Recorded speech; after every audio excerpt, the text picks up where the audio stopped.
Hello students, today we are going to discuss about the chapter number 6 in the geography section for class 6, which is major landforms of the earth.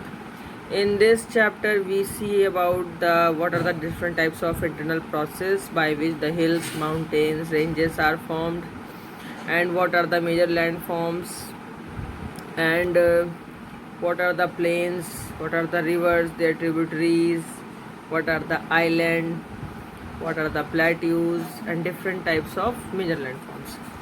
So the earth has an infinite variety of landforms. Some parts of the lithosphere may be rugged and some flat. These landforms are a result of two processes. This is occurs by the process which is continuously occurring movements inside the earth, or the first type of movement is also called as internal process, which leads to the upliftment and sinking of the earth surface at several places. बच्चों यहाँ पर ये बताया गया आपको कि जो mainly जो लैंडफॉर्म बनते हैं वो मेनली दो प्रोसेस से बनते हैं, एक इंटरनल प्रोसेस और एक एक्सटर्नल प्रोसेस से.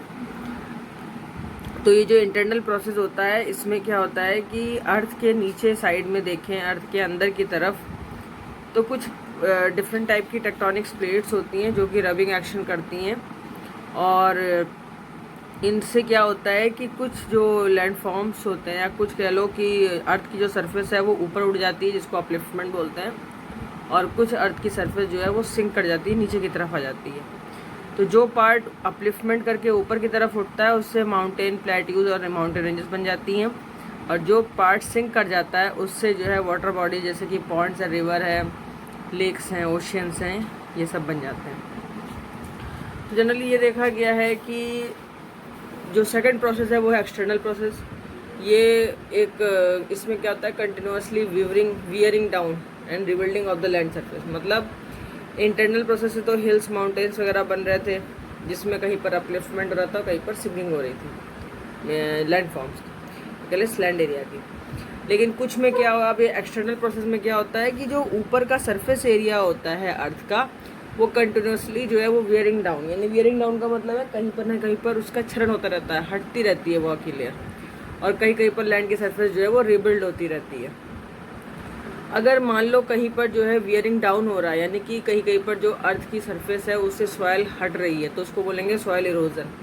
और जहाँ जहाँ पर वो जो अलग जो रिबिल्डिंग होती है उसको बोलते हैं डिपोजिशन, यानी कि जहाँ पर मिट्टी का जमा हो जाता है उसको बोलते हैं डिपोजिशन. तो इस तरीके से अगर हम देखें तो एलिवेशन, यानी कि जो चोटी के फॉर्म में अगर कहीं पर अर्थ की सरफेस ऊपर एलिवेट कर जाती है, उड़ जाती है, तो वहाँ पर माउंटेन बनता है. और जो इसका स्लोपिंग डाउन होता है, स्लोपिंग डाउन प्रोसेस होता है, उसको प्लेट्यूज बनाते हैं, और जो स्लोप बिल्कुल नीचे की तरफ आ जाता है तो उससे प्लेन बनते हैं. अब आता है माउंटेन्स. माउंटेन्स एक नेचुरल एलिवेशन है अर्थ का. अगर अर्थ की सरफेस एक नेचुरली कहीं एलिवेट हो जाती है, ऊपर की तरफ उड़ जाती है, तो उसमें माउंटेन बनता है. और माउंटेन्स के आसपास का जो एरिया परमानेंटली फ्रीज हो जाता है, यानी कि बहुत ज़्यादा ठंडा होता है, वहाँ हमेशा बर्फ़ जमी रहती है, उनको ग्लेशियर्स बोलते हैं. और ग्लेशियर्स के आसपास बहुत स्टीप स्लोप्स होते हैं, लेस लैंड एरिया होता है, वहाँ पर कोई फार्मिंग वगैरह की ऐसी एक्टिविटीज़ नहीं होती हैं, क्लाइमेट बहुत ठंडा रहता है. माउंटेन जो है, अगर यहाँ पर माउंटेन्स एक लाइंस में अरेंज हो जाएं तो वो कहलाता है mountain range. The mountains may be arrange in a line that is called as range. अभी हिमालयन रेंजेस देखेंगे आप, आल्पस पर्वत है, आल्पस, एंडीज़, ये सारे माउंटेन रेंजेस है एशिया के. यूरोप और साउथ अमेरिका में आप एल्पस और एंडीज़ देखेंगे. इन माउंटेन रेंजेस की जो हाइट है वो वेरी करती है उनके शेप और साइज़ के अकॉर्डिंग. अब माउंटेन्स जो होते हैं वो 3 टाइप्स के मेनली होते हैं: फोल्ड माउंटेन्स, ब्लॉक माउंटेन्स और volcanic mountains. Himalayan mountains, Alps, ये सब यंग फोल्ड माउंटेन्स हैं. और क्योंकि इनमें क्या है, फोल्ड माउंटेन में ऊपर की तरफ एकदम कोनिकल पीक निकला होता है. इंडिया में अरावली रेंज जो है वो ओल्डेस्ट फोल्ड माउंटेन है हमारे यहाँ का. अपलेशियन पर्वत जो है नॉर्थ अमेरिका में ये, और यूराल पर्वत जो है वो रशिया में, ये राउंडेड फीचर लिए हुए लो एलिवेशन दिखाते हैं. ये भी बहुत ओल्ड फोल्ड माउंटेन्स हैं. ब्लॉक माउंटेन की बात करेंगे तो ये माउंटेन्स ऐसे बनते हैं कि कहीं कहीं पर देखिए ये एरिया जो है उड़ जाता है, हॉर्स्ट कहलाता है, और जहाँ पर ये छोटा हो जाता है, धंस जाता है, उसको ग्रैबन बोलते हैं। तो अपलिफ्टेड ब्लॉक्स जो है उनको हॉर्स बोलेंगे, और जो लोअर्ड ब्लॉक्स होंगे उनको गार्बन बोलेंगे। इस तरीके से ये जो अपलिफ्टमेंट और जो ये लोअर्ड ब्लॉक हैं, इनसे पर्टिकुलरली जो है ये माउंटेन ब्लॉक के रूप में बनते हैं, ब्लॉक माउंटेन बोलते हैं। ये ब्लॉक माउंटेन में राइन वैली है, वोसगेस माउंटेन है यूरोप में, ये कुछ ब्लॉक माउंटेन के एग्जाम्पल है। अब तीसरा आता है वॉल्केनिक माउंटेन। वॉल्केनिक माउंटेन जैसे कि आपको पहले भी पता है कि वॉल्केनिक एक्टिविटी के थ्रू बनते हैं, जब अर्थ के नीचे साइड में जो है इसकी मेंटल लेयर है और जो अर्थ का कोर है उसमें टेक्टोनिक प्लेट्स के बीच में रबिंग एक्शन होता है, उसकी वजह से जो है अर्थक्वेक वगैरह भी आते हैं और उससे जो प्लेट्स खिसकती हैं एक दूसरे के ऊपर, रबिंग एक्शन करती हैं, तो उससे वॉल्केनोज फॉर्म होते हैं। इसमें एग्जाम्पल है माउंट किलिमंजारो, ये अफ्रीका में है, और फ्यूजियामा ये जापान में है। ये सब वॉल्केनिक एक्टिविटी के थ्रू बने हुए माउंटेन्स हैं। माउंटेन्स हमारे लिए बहुत यूज़फुल होते हैं। यहाँ पर वाटर का स्टोर हाउस माना जाता है। मेनली जो ग्लेशियर्स होते हैं उसमें से कई सारी नदियाँ निकलती हैं, वाटर रिजर्वायर्स वगैरह भी इन्हीं से फॉर्म होते हैं। रिवर वैलीज, टेरिसेस वगैरह ये सब आइडियल जगह होती है जिससे कि क्रॉप्स का कल्टिवेशन यहाँ बहुत ज़्यादा होता है। माउंटेन में रिच वैरायटी का फ्लोरा और फौना भी पाया जाएगा। फॉरेस्ट जैसे कि फ्यूल है, फॉर्डर है, शेल्टर है, ये सारे की सारी चीज़ें जो है लोगों को प्रोवाइड कराता है। तो ये माउंटेन का मतलब बहुत ही ज़्यादा कह लीजिए यूज़फुलनेस है हमारी लाइफ में। अब आता है कि माउंटेन्स के बाद आता है प्लेट्यूज रीजन। प्लेट्यूज क्या होते हैं कि प्लेट्यूज में a plateau is an elevated flat land, एक थोड़ा सा ऊपर की तरफ उठा हुआ और थोड़ा सा फ्लैट टाइप का, ये देखिए थोड़ा सा उठा हुआ है, फ्लैट लैंड है, ये प्लेट्यूज है। तो a plateau is an elevated flat land, it is a flat top table land standing above the surrounding area, यानी कि सराउंडिंग एरिया के चारों तरफ थोड़ा सा उठा हुआ एरिया जो होता है वो प्लेट्यूज कहलाता है। इनकी जो इन प्लेट्यूज में देखा गया है कि यहाँ का एक साइड जो है वो बहुत ही स्टीप स्लोप्स होते हैं। हाइट जो होती है प्लेट्यू की वो वेरी करती है, कुछ 100 मीटर से लेकर के कुछ सेवरल 1000 मीटर्स तक पाई जाती है। एग्जाम्पल में ये होगा कि ये डेक्कन प्लेट्यू जो इंडिया का सबसे पुराना ओल्ड प्लेट्यू है, ईस्ट अफ्रीका का प्लेट्यू है केन्या में, तंजानिया में और युगांडा में। ये वेस्टर्न प्लेट्यूज जैसे ऑस्ट्रेलिया वगैरह के एग्जाम्पल है। हाईएस्ट प्लेट्यू जो वर्ल्ड का है वो तिब्बत प्लेट्यू है। इसकी हाइट 4000 to 6000 मीटर्स है सी लेवल से। ये जो प्लेट्यूज एरियाज होते हैं इनमें माइनिंग एरियाज बहुत पाए जाते हैं, माइनिंग डिपोजिशंस, मिनरल डिपोजिशन बहुत मिलते हैं। जैसे कि अफ्रीका का प्लेट्यू है तो अफ्रीका प्लेट्यू में गोल्ड है, डायमंड माइनिंग चलती है, डायमंड माइनिंग बहुत मिलती है, गोल्ड माइनिंग मिलती है। इंडिया में ह्यूज रिजर्वायर है प्लेट्यू में, जैसे में आयरन है, कोल है, मैग्नीज, ये सब बहुत मिलता है। ये जैसे छोटा नागपुर का प्लेट्यू है यहाँ पर, उसमें आयरन, कोल, मैग्नीज बहुत मिलता है।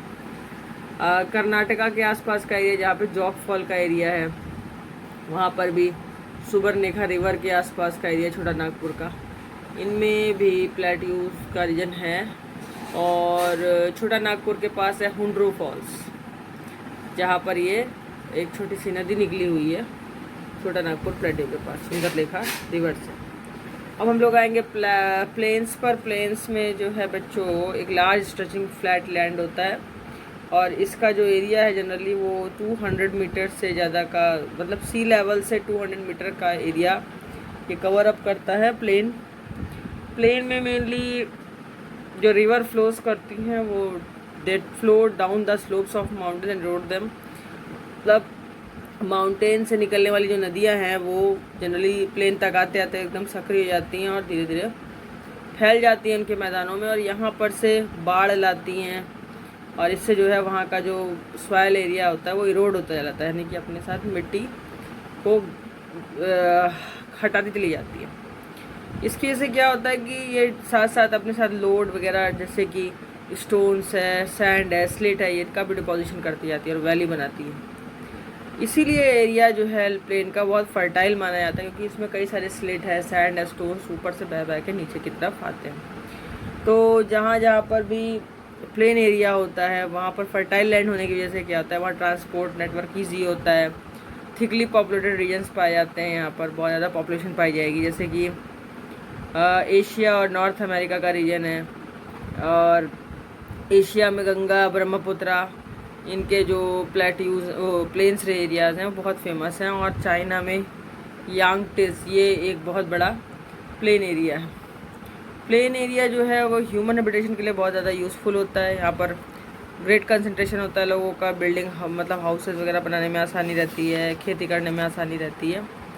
और अब हम लोग बात करेंगे कि ये जो फर्टाइल लैंड होता है इसकी वजह से यहाँ पर कल्टीवेशन बहुत अच्छा होता है, बहुत ही बढ़िया माना जाता है। फिर आता है कि land forms and the people. Land forms का क्या असर पड़ता है लोगों के जीवन के ऊपर। अब देखिए, माउंटेन्स में रहने वाले लोगों के लिए जो है क्रॉप्स को ग्रो करना इजी उतना नहीं है जितना कि प्लेन्स में, जहाँ पर नेचुरल कैलामिटी जैसे बोला वॉल्केनिक एरप्शंस आए, अर्थक्वेक्स आए, स्टॉर्म्स और फ्लड्स हैं, इससे डिस्ट्रक्शन कॉज होता है। तो इससे भी लाइफ बहुत अफेक्टेड होती है। और लोगों को ये भी समझना चाहिए कि लैंड एरिया में गार्बेज वगैरह जैसे लोग फेंकते हैं, डर्टी उसको कर देते हैं, पानी गंदा कर देते हैं, इसकी वजह से भी बहुत ज़्यादा डिफ़िकल्टीज़ आती है और हमारे आने वाली जनरेशन के लिए भी उससे बहुत ज़्यादा प्रॉब्लम क्रिएट हो सकती है। पॉल्यूशन फैलने से रिवर में, लैंड में काफ़ी हद तक आपने देखा होगा ग्लोबल वार्मिंग है और ग्रीन हाउस इफ़ेक्ट है, इसकी वजह से हमारा इन्वायरमेंट बहुत अफेक्टेड होता चला जा रहा है। तो लैंड फॉर्म्स और जो पीपल है अगर ये देखें तो उनका सीधा सीधा संबंध हमें देखने को मिल जाता है। और humans have been living on different kinds of land form and life is difficult in mountain area. जो माउंटेन एरिया है उसमें लाइफ बहुत डिफ़िकल्ट होती है। प्लेन्स वगैरह जो एरिया होते हैं उन्हें provide much better condition. Plains में easy to growing crops, building a house, roads, मतलब ट्रांसपोर्टेशन की भी सुविधा आराम से मिल जाती है। तो लोगों में अवेयरनेस वगैरह भी क्रिएट हो सकती है। लो रिस्क एरियाज़ होते हैं प्लेन के, जहाँ पर लोगों को रहना चाहिए। बच्चों, ये चैप्टर यहीं पर फिनिश हुआ। अब हम आगे इसके बाद नेक्स्ट चैप्टर की बात करेंगे। तब तक till then goodbye and please like and subscribe my channel, share my videos too. Till then good bye.